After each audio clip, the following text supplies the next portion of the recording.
A psicologia das pessoas que vivem presas ao e se não começa na dúvida visível, mas em uma relação distorcida com o tempo, com o erro e com a própria identidade.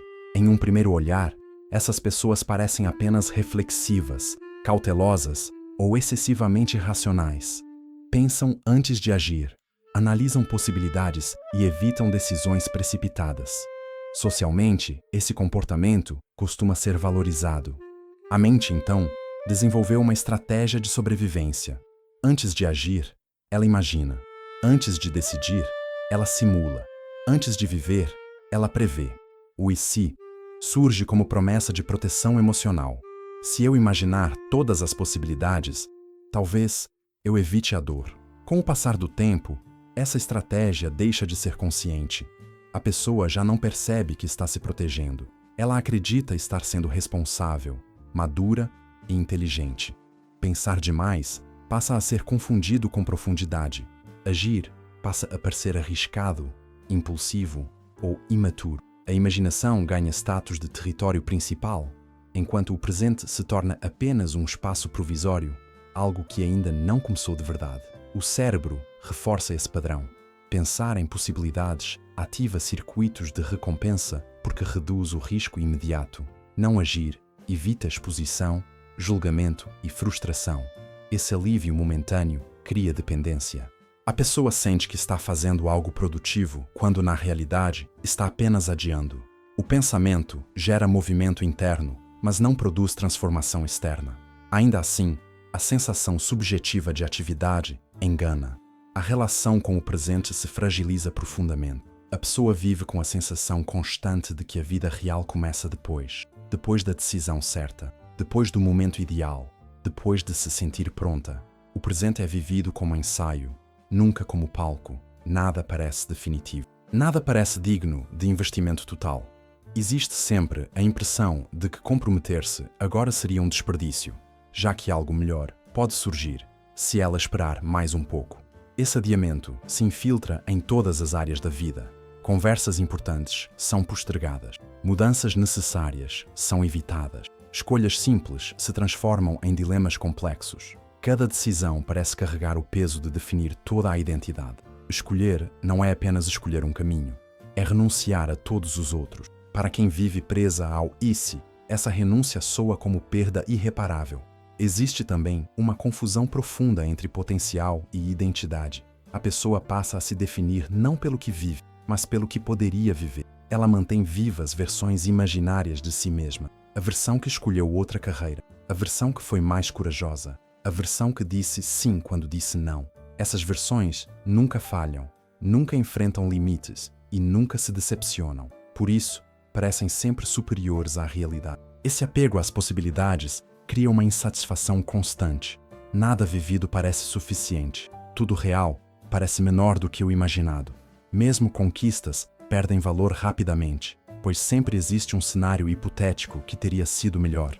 A pessoa começa a desacreditar da própria trajetória e passa a olhar para a própria vida como algo incompleto, mesmo quando há esforço e dedicação. Emoções difíceis são evitadas por meio do pensamento. Em vez de sentir medo, a pessoa pensa sobre o medo. Em vez de lidar com frustração, ela analisa a frustração. Esse processo gera distanciamento emocional. A vida perde intensidade. O corpo sente cansaço sem causa aparente. A mente nunca descansa, porque nunca decide. Existe uma fadiga que não vem do excesso de ação, mas do excesso de contenção. O e se também funciona como anestesia contra a responsabilidade. Enquanto a pessoa não escolhe, ela não precisa sustentar consequências, não precisa errar de forma concreta, não precisa lidar com a própria limitação. Essa proteção parece segura, mas cobra um preço alto. O preço é o tempo. O tempo que passa enquanto a vida é apenas pensada. Aos poucos, surge uma sensação difusa de atraso. A pessoa sente que está ficando para trás, mas não consegue apontar exatamente onde errou. Essa sensação não vem apenas da comparação com os outros. Ela nasce do descompasso interno entre o que se imagina e o que se vive. Existe uma vida interna rica e complexa e uma vida externa que parece parada. Esse contraste gera sofrimento silencioso. Outro aspecto importante é a ilusão de controle. Pensar em todos os cenários dá a impressão de que o futuro pode ser dominado. Mas essa é uma fantasia. Nenhuma quantidade de pensamento elimina a incerteza. Ao tentar controlar tudo mentalmente, a pessoa apenas aumenta a própria ansiedade. O futuro continua imprevisível e o presente continua não vivido. No nível mais básico, a psicologia do EC revela um padrão de evitação. Evitação da dor, do erro, da frustração e, principalmente, da exposição. Viver de verdade exige se mostrar imperfeito, exige aceitar limites, exige assumir escolhas que podem falhar. Para quem aprendeu que falhar é perigoso, imaginar parece mais seguro do que viver. Enquanto esse padrão não é reconhecido, a pessoa acredita que está sendo prudente, quando na verdade está se escondendo. O IC se torna uma prisão confortável. Não há grades visíveis, mas há imobilidade. E o tempo continua passando, independentemente das perguntas não respondidas. A vida não espera a decisão perfeita, ela apenas segue. Quando a pessoa permanece por muito tempo presa ao IC, o padrão deixa de ser apenas interno e começa a moldar comportamentos visíveis. Ainda assim, isso acontece de forma sutil. Não há um momento claro em que ela percebe que está paralisada. Pelo contrário, ela constrói uma narrativa coerente para si mesma. Acredita que está sendo cuidadosa, estratégica e responsável. Cada adiamento parece justificável. Cada espera parece racional. O problema é que, ao longo do tempo, essa racionalidade se transforma em imobilidade crônica. O passado assume um papel central nesse processo. A pessoa passa a revisitar Ló com frequência excessiva. Volta mentalmente a decisões antigas, tentando identificar o ponto exato em que tudo poderia ter sido diferente. Essa revisão não tem a função de aprendizado. Ela tem a função de evitar o presente. Enquanto o passado é analisado, o agora não exige coragem. O passado se torna um território seguro, porque nele nada mais pode dar errado. Tudo já aconteceu. Essa ruminação cria uma distorção cognitiva importante. A pessoa passa a julgar escolhas antigas com informações que não possuía na época. Ela ignora o contexto emocional, o nível de maturidade e as limitações reais daquele momento. O cérebro constrói a fantasia de que era possível ter escolhido melhor, quando na verdade a escolha feita era a única possível com os recursos disponíveis. Essa distorção alimenta culpa e autoacusação. A comparação com os outros intensifica ainda mais esse sofrimento. A pessoa observa trajetórias alheias e interpreta o sucesso do outro como prova direta do próprio erro. Ela não vê os bastidores, as perdas, os medos e os caminhos abandonados. Vê apenas o resultado final. Isso cria uma sensação constante de inadequação. Surge a crença silenciosa de que todos sabem viver melhor, escolher melhor e avançar mais rápido. Com o tempo, essa comparação corrói a autoestima.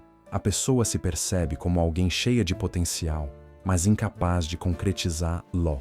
Existe um orgulho silencioso da própria sensibilidade e inteligência, misturado a uma vergonha profunda por não conseguir transformar isso em ação. Essa ambivalência gera sofrimento porque não permite descanso interno. A pessoa não se sente confortável nem com quem é, nem com quem poderia ter sido. No campo emocional, surge uma tristeza difícil de nomear. Não é uma tristeza ligada a um evento específico. É a tristeza de quem sente que está vivendo à margem da própria vida. A pessoa cumpre obrigações, mantém rotinas e funciona socialmente, mas internamente sente que algo essencial está faltando.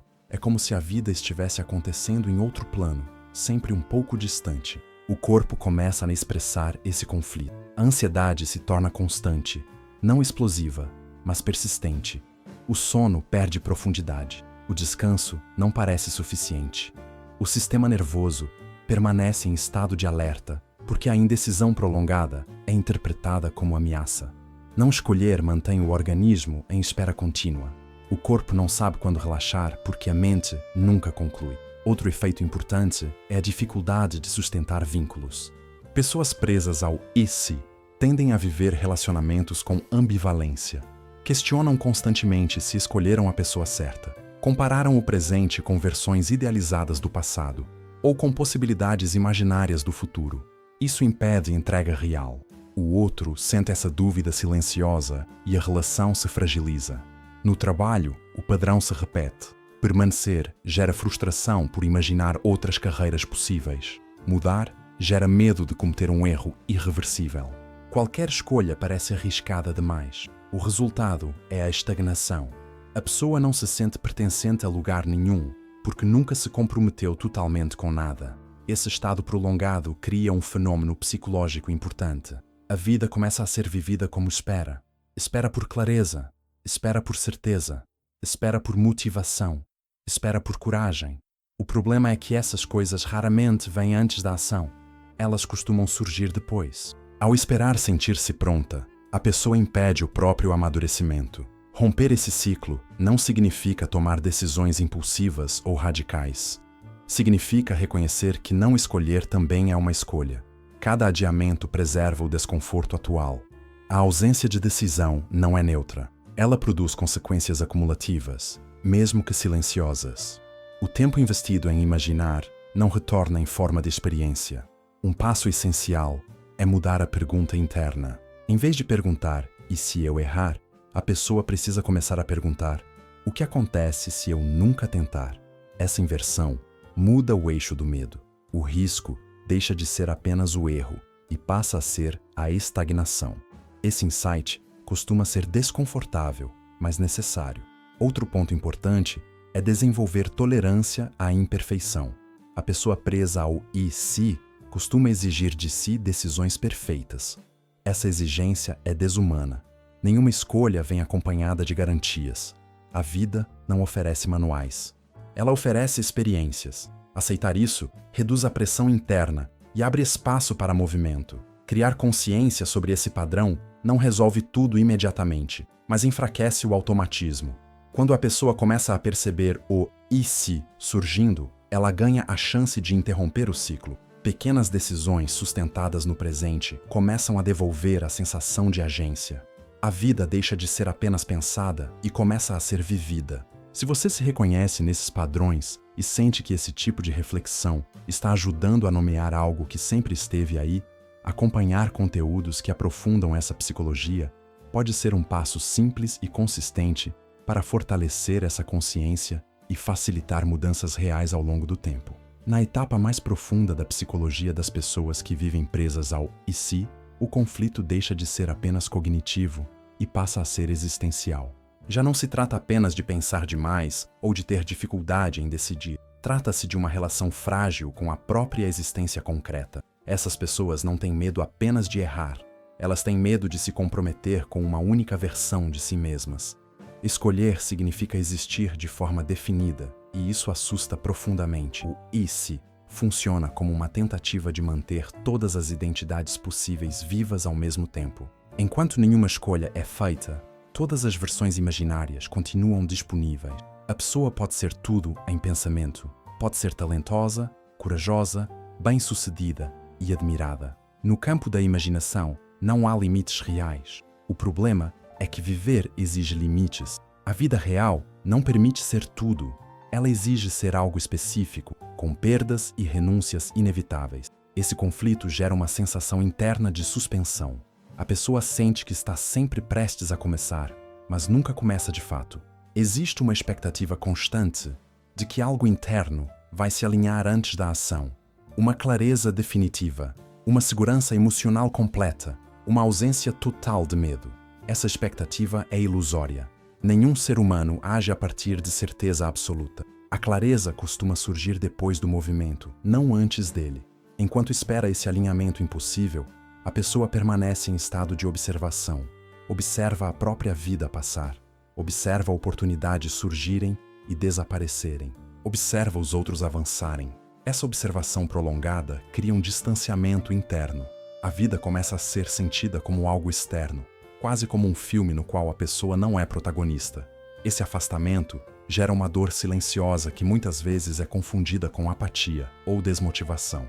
Outro aspecto central desse estágio é a dificuldade de aceitar a irreversibilidade do tempo. O esse tenta negociar com o passado e com o futuro ao mesmo tempo. Com o passado, ele tenta reescrever decisões já tomadas. Com o futuro, ele tenta prever tudo antes de agir. Em ambos os casos, há uma recusa em aceitar que o tempo só anda para frente. Essa recusa mantém a pessoa presa em um presente que nunca se consolida. Existe também um luto emocional que precisa acontecer e que muitas pessoas evitam. É o luto das vidas que não foram vividas, das escolhas que não foram feitas, das versões de si mesmo que ficaram apenas no campo da possibilidade. Enquanto esse luto não é elaborado, a pessoa permanece emocionalmente ligada a futuros imaginários. E enquanto esses futuros permanecem vivos, o presente não recebe investimento total. Esse luto não é simples porque envolve abrir mão de fantasias reconfortantes. As versões imaginárias de si mesmo não falham, não erram e não se frustram. Elas permanecem intactas. A vida real, por outro lado, é imperfeita. Ela exige esforço contínuo, tolerância à frustração e capacidade de adaptação. Soltar o "e se" significa aceitar essa imperfeição como parte inevitável da existência. Quando a pessoa começa a sair desse padrão, algo desconfortável acontece. Ela se depara com a própria responsabilidade. Sem o "e se" para culpar, ela passa a perceber que o presente está em suas mãos. Isso pode gerar medo, mas também gera potência. A responsabilidade deixa de ser um peso abstrato e passa a ser uma possibilidade concreta de construção. A ansiedade, nesse ponto, muda de qualidade. Ela não desaparece, mas deixa de ser paralisante. Passa a ser um sinal de que algo importante está sendo vivido. O medo deixa de ser interpretado como sinal de erro e passa a ser entendido como parte natural do crescimento. A pessoa aprende que sentir medo não significa que está no caminho errado. Significa apenas que está saindo do território conhecido. Outro movimento importante é a reconstrução da identidade. Em vez de se definir pelo que poderia ter sido, a pessoa começa a se definir pelo que está construindo agora. Isso exige paciência. A identidade real não surge de uma grande decisão isolada. Ela se forma a partir de pequenas escolhas sustentadas ao longo do tempo. Cada ação concreta fortalece a sensação de existência. A relação com o tempo também se transforma. O passado deixa de ser um lugar de punição e passa a ser um lugar de aprendizado. O futuro deixa de ser um território de controle e passa a ser um campo de possibilidades abertas, mas não dominadas. O presente ganha centralidade, não como um lugar perfeito, mas como o único espaço onde algo pode ser feito. A maturidade psicológica que emerge nesse processo não é euforia nem certeza absoluta. É sobriedade. É a compreensão de que viver envolve perdas inevitáveis e ganhos possíveis. É aceitar que toda escolha fecha portas, mas também abre caminhos. A pessoa aprende que não escolher fecha tudo. No fim, a psicologia das pessoas que vivem presas ao "e se" revela uma verdade simples e profunda. Pensar não substitui viver. Imaginar não constrói identidade. A vida não acontece no campo das hipóteses, mas no território das ações imperfeitas. O tempo não espera a decisão ideal. Ele passa independentemente das perguntas não respondidas.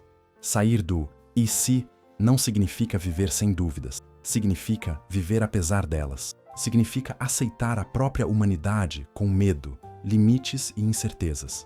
É escolher existir de forma concreta, mesmo sem garantias. E é exatamente nessa existência imperfeita que a vida real acontece.